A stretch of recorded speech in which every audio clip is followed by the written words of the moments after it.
This is one of the worst trade deals, and I would, yes, rather not have it. With all of these countries and all of the bad ones getting advantage and taking advantage of what the good ones would normally get, I'd rather make individual deals with individual countries. We will do much better. We lose a fortune on trade. The United States loses with everybody. We're losing now over $500 billion in terms of imbalance with China. $75 billion a year imbalance with Japan. By the way, Mexico, $50 billion a year imbalance.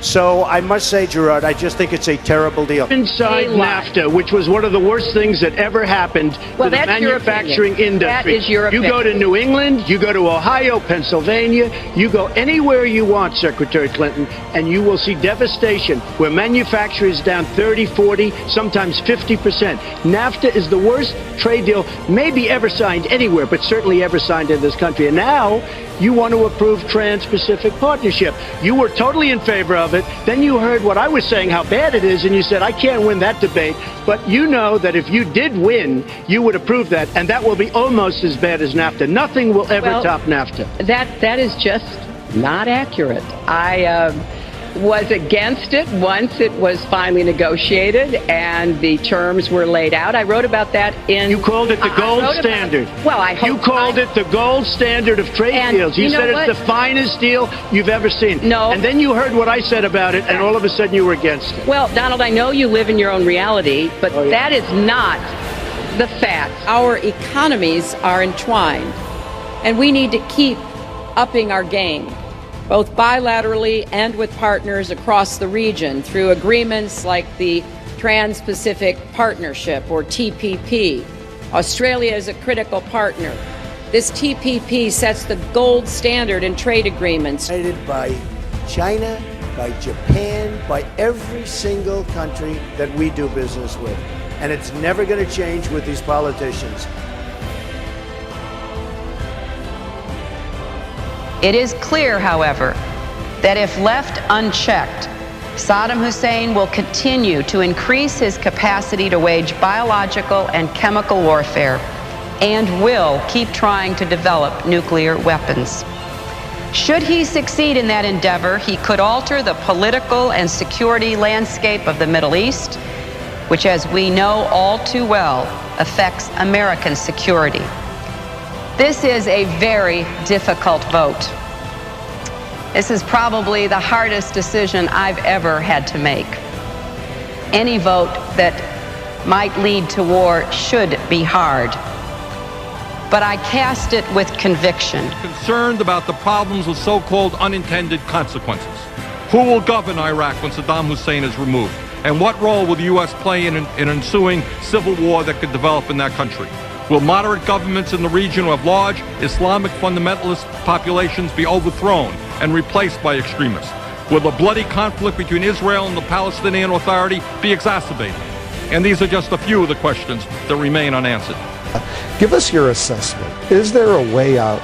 The war is a total disaster. It's a catastrophe, nothing less. It is such a shame that this took place. In fact, I gained a lot of respect for our current president's father by the fact that he had the sense not to go into Iraq. He won the war and then said, let's not go the rest of the way, and he turned out to be right. And Saddam Hussein, whether they like him or didn't like him, he hated terrorists. He'd shoot and kill terrorists. When terrorists came into this country, which he did control and he did dominate, he would kill terrorists. Now it's a breeding ground for terrorists.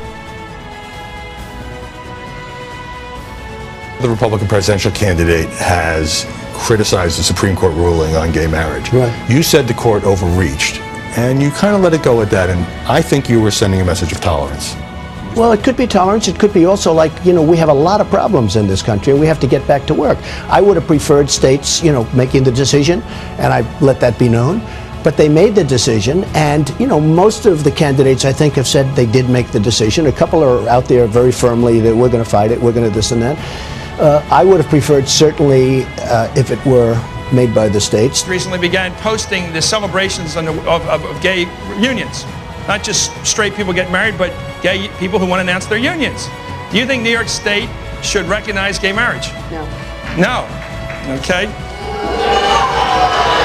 Sanctity of marriage, or to the fundamental bedrock principle that it exists between a man and a woman going back into the mists of history as one of the foundational institutions of history and humanity and civilization, and that its primary principal role during those millennia has been the raising and socializing of children for the society into which they are to become adults.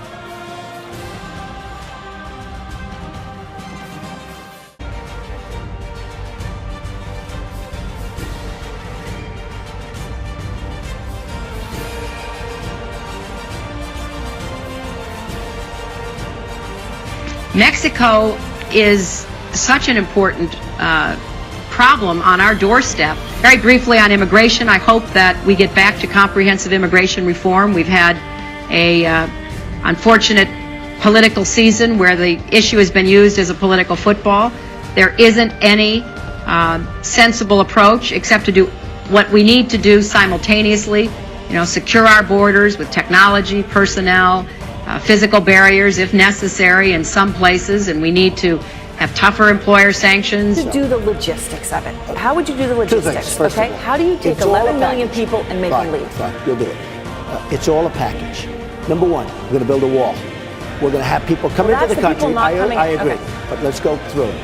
We're going to build a wall. It's going to be a real wall. It's going to be a wall that's powerful and that people aren't going to be going under or up or around or anything else. It's going to be a real wall. And we're going to have a door in the wall. People are going to come into the country legally. And we're going to hopefully get a lot of people coming in, and they're all going to come in legally. We're going to get rid of the bad ones, because we have some really bad ones in here right now. And you know that gang members in LA, you look at some of these gangs, they're 100% illegal immigrants.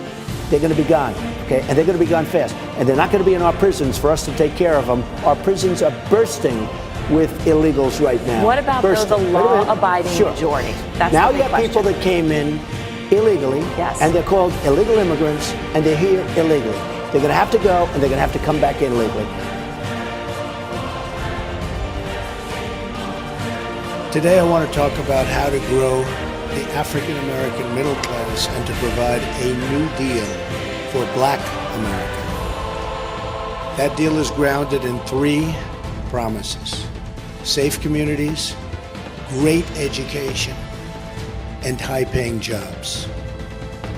My vision rests on a principle that has defined this campaign right from the beginning, and you've seen where we've come from and where we are right now. It's called America First.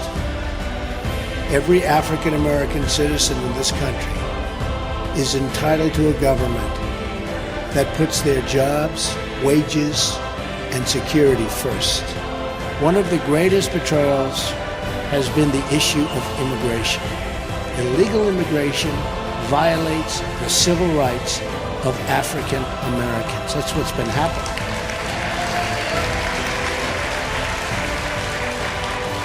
No group has been more economically harmed by decades of illegal immigration than low-income African American workers. I will also propose tax holidays for inner-city investment, a new tax incentive to get foreign companies to relocate in blighted American neighborhoods, and they will do that. It will be worthwhile. It's called incentive. They will do it. Not just gangs of kids anymore. They are often the kinds of kids that are called super predators. No conscience, no empathy. We can talk about why they ended up that way, but first we have to bring them to heel. Senator Goldwater, we have another question here from some of our listeners. You voted against the Civil Rights Act in 1964. Would you do so today, and what is your position now on the proposed Voting Rights Act? Well, to answer the first part of your question, if the same two items remain in the bill that caused me to think it unconstitutional at that time remained in any bill today, I would have to vote against it.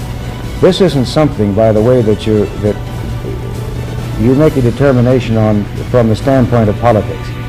I have no question that had I voted for that bill, I might have softened some of the Negro opposition. I mean, did you ever back in the 60s, between when I believe you were a Goldwater girl and that's right. Whatever you became politically? That's right.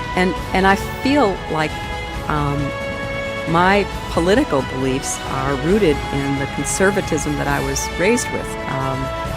I don't recognize this new brand of republicanism that's afoot now, which I consider to be very reactionary, not conservative in many respects. I'm very proud that I was a Goldwater girl. I was a Goldwater girl. I mean, really, we used to wear, little banners which said Goldwater girl.